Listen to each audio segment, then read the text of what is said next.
Our penultimate speaker is also from the Marcus Garvey and asked to speak a little earlier. Jonathan Clark is a DJ and also an engineer at the Marcus Garvey. If I've got that right, he'll correct me if I'm wrong, and he'll say a few words because he knows quite a bit about what is going on the inside there. Jonathan. Hello. Hope you can hear me. Yeah, basically I've had my business 20 years in the sound, lighting and staging industry for events, and I've been a reggae DJ as well. Most of that comes down to the inspiration that I've had from going to the Marcus Garvey from an 18-year-old to see reggae concerts most weekends. Some of the best reggae artists inspired me to go into my own sound system business and also become a reggae DJ. I play in different countries around the world, fairly successful at that, but all inspired by the Marcus Garvey. I keep my business at the business centre, all my equipment. I was given 28 days to move all of it. I've got jobs booked throughout the year, people's events to serve, and I've got nowhere to keep my equipment. I don't know where I'm going to put it. It's worth thousands of pounds.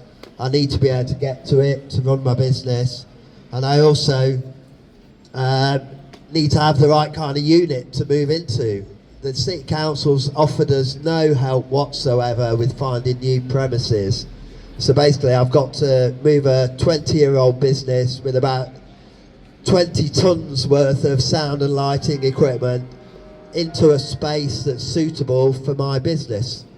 All my equipment's really heavy, so I've got to have it on ground floor. I've got to have wide enough doorways to get my equipment in and out to my van and other vehicles to get to jobs. It's got to be warm so that all my electronic equipment and fabrics don't go mouldy and rusty. It's got to have power so that I can do all my power testing and repairs. It's got to be near where I live so that I can get to my unit from my home office on a regular basis. I don't drive. I've got stress-triggered epilepsy, which obviously this situation isn't helping one bit.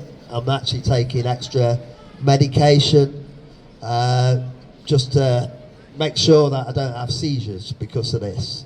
And the council doesn't take into account anything to do with any personal issues. You know, if your family member's ill, you know, it doesn't take that into account. I've just lost one of my best friends. I've got his funeral on Friday.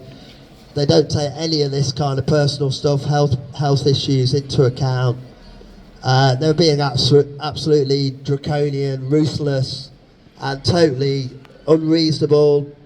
It's impossible to move an established business that's been at the business centre 14 years in 28 days.